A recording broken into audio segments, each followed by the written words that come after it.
কিছু বলবেন? ভাইয়া, ওনাকে কি আপনি চিনেন? চিনবো না কেন, সে আমাদের মহল্লা থেকে, তার না আছে আর কি আছে। ও আচ্ছা, ভাইয়া উনি মানুষ হিসেবে কেমন? খুব একটা সুবিধার না। সে আমাদের মহল্লার এই যে গলিটার মধ্যে দাঁড়ায় সারাক্ষণ সিগারেট খায়। আমি একদিন তাকে ডেকে বললাম যে ভাইয়া, আপনি যে এখানে দাঁড়ায় সিগারেট খান, এই মহল্লার মধ্যে ময় মুরব্বী আছে, মা বোনের আছে, তারা ছোট ছোট বাচ্চা পোলা স্কুলে আসা যাওয়া করে, আপনি সিগারেট খান, তারা তো আপনার সিগারেট খাওয়া দেখে সিগারেট খাওয়া শিখবে। সে আমাকে কি বলে জানেন? কি বলে, আমার বাপের টাকা দিয়ে আমি সিগারেট খাই। এই বেটা, তোর কি?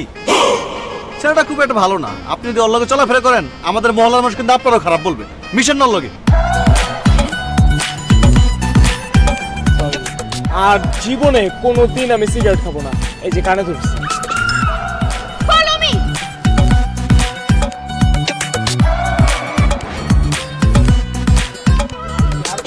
এই যে ভাইয়া, এই ছেলেটা কেমন?